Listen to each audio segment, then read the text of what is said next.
9h06, RMC, votre... De proposer des zones pour les vacances d'été. Moi, je ne sais pas, mais vous allez vous exprimer et nous dire. Hein. Allez-y, 9h11 minutes. Nous allons commencer, et j'y tiens, parce que ce matin, malheureusement, je devais avoir une opposante syrienne, mais je ne sais pas ce qui lui est arrivé. Je ne sais pas pourquoi elle n'était pas en ligne avec moi. Elle devait être à 7h40 notre invitée. Elle s'appelle Lama Atassi. C'est une figure de l'opposition syrienne. On devait parler de ce qui se passe dans son pays. Eh bien, Stéphane est d'origine syrienne. Sa famille est là-bas. Et je suis très content qu'il témoigne. Il est à Paris. Stéphane, bonjour Stéphane. Oui, bonjour Jean-Jacques. Merci vraiment d'être... Oui, je vous entends très bien Stéphane. Oui, et je tenais absolument à ce que nous commencions avec la Syrie. Votre famille est là-bas. Oui, hein. exactement. À quel endroit? À Damas? À Damas, Stéphane? Non, en fait, nous sommes originaires de Hama, justement, la ville dont oui. vous parliez, justement. Alors, juste une petite parenthèse concernant Hama.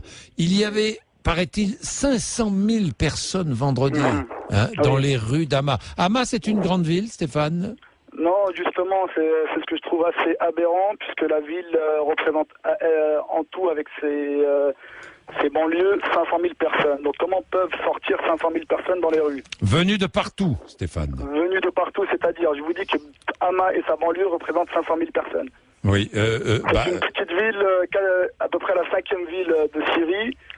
Il y a eu en effet des manifestants qui sont sortis le vendredi, et qui représentent à peu près 10 à 20 000 personnes.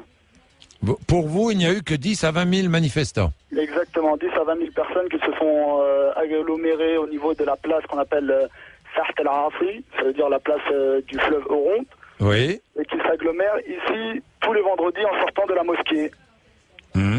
Voilà, et donc je voudrais témoigner aussi justement de l'impuissance face à ce qu'on peut entendre un peu tout et n'importe quoi sur la Syrie, à savoir que certes, il y a des manifestations, mais cela ne représente absolument pas la majorité de la population. Pourquoi montrer à tout prix des vidéos prises sur un portable représentant à peine une centaine ou voire 500 personnes, en occultant à côté des millions de personnes en soutien à la Syrie, notamment en France et partout dans le monde. En soutien au président Bachar al-Assad. Au président et à la Syrie, en particulier à la Syrie. Non, mais attendez. Ce n'est pas que pour le président. Cessez de faire des amalgames. Je suis désolé, il y a des amalgames partout dans tous les journaux. Mais s'il y avait peu, Stéphane, pardonnez-moi. Mais à la Syrie. Moi, je vous dis, ma mère revient de Syrie il y a 2 semaines, elle est revenue. Elle est revenue presque en fuite parce qu'elle a reçu des menaces de mort, parce qu'elle refusait de soutenir ces gens-là. Je suis désolé. En Syrie, aujourd'hui, il y a des bandes armées qui viennent terroriser la population. Ils les terrorisent. On a menacé de brûler notre maison sous prétexte qu'on ne participait pas assez activement aux manifestations. Alors je suis désolé, je veux rétablir la vérité. Il y a eu des morts, certes il y a eu des bavures policières. Ça c'est un fait indéniable. Mais oubliez pas de dire qu'il y a aussi des gens qui ont attaqué des policiers, notamment dans ma ville de Hama où j'étais très choqué de voir un policier pendu et mutilé après sa mort. La vidéo est disponible sur YouTube.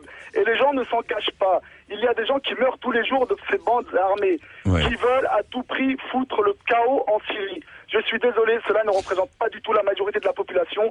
Et la majorité de la population est contre ce chaos. Mais Stéphane,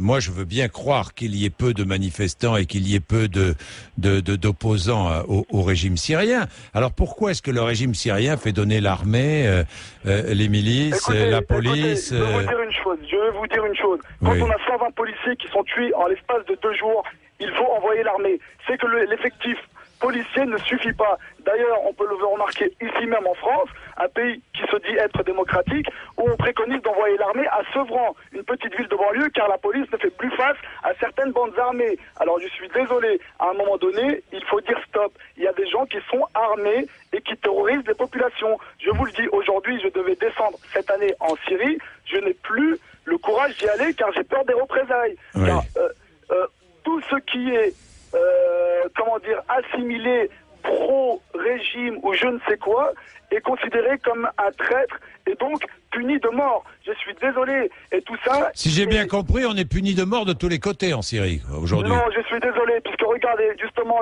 la contradiction dans laquelle vous tombez. Allez-y, mais si vous dites qu'il y a autant de manifestants, c'est qu'il y a une possibilité de manifester. Oui, enfin, les manifestations qui sont très vite réprimées. Très vite réprimées, je suis désolé. Si elles étaient très vite réprimées, eh ben, le peuple ne sortirait plus et aurait peur.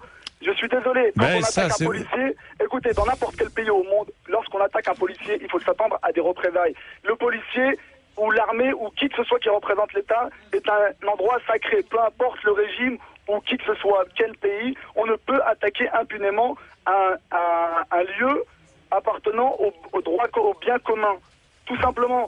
Aujourd'hui, comme je vous dis, il y a des gens, nous, en Syrie, certes, il y a un régime qui dure depuis 40 ans. Je suis d'accord, il dure depuis 40 ans. Un régime qu'on se transmet de père en fils. Qu'on se transmet.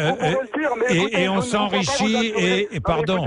Pardon, mais c'est comme en Tunisie ou en Égypte, on s'enrichit. Oui, s'il vous plaît. La France était la première à soutenir la Tunisie et la première à soutenir l'Égypte. Ah, mais ça, vous avez raison.